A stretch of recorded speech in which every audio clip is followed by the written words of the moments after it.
President Trump is visiting the Federal Reserve today amid increased pressure on the central bank's chairman, Jerome Powell.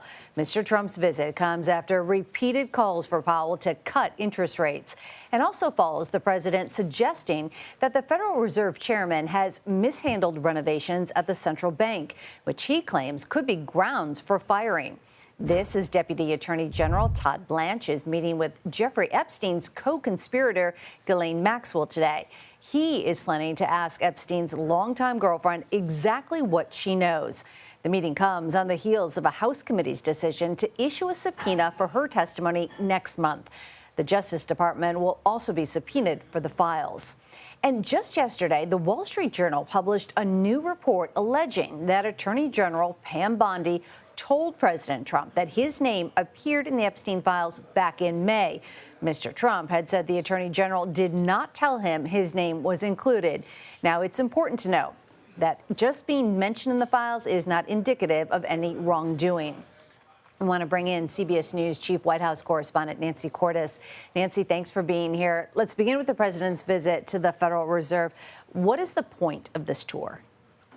The White House has not been explicit, Meg, about the point, but I think given everything we've heard from the president over the past couple of weeks, it's safe to say that he is looking to draw even more attention to the cost overruns associated with the major renovation that is taking place at the Federal Reserve as he heightens his attacks on Federal Reserve Chair Jerome Powell. This is a renovation project that has been going on for years. It's a historic building on the National Mall, so it's very expensive, but it started out at $700 million and now has ballooned to $2.5 billion. And so the president has been pointing at that to make the argument that Powell is a bad manager of money, even as the president stops short of doing anything about it and actually seeking to remove the Fed chair because his advisors have told him that that would be bad for the economy and that it would shake global financial confidence in the U.S. markets and the U.S. dollar. So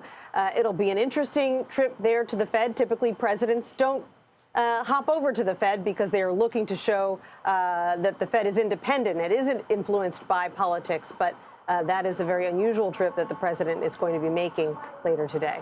All right, we'll be watching that visit very closely. And just shifting gears for a moment, as we mentioned, a new Wall Street Journal report alleges the president was told months ago that his name was included in the Epstein files. What else do we know, Nancy?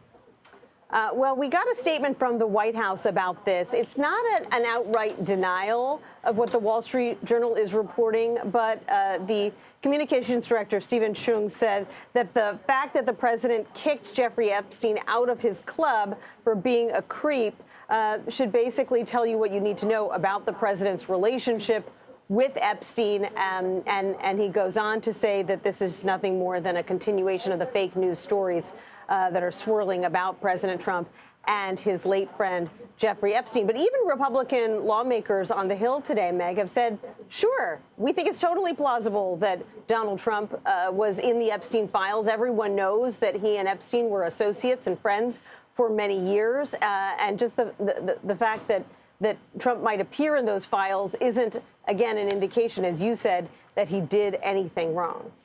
All right, we will be following it. Nancy Cordes, thank you.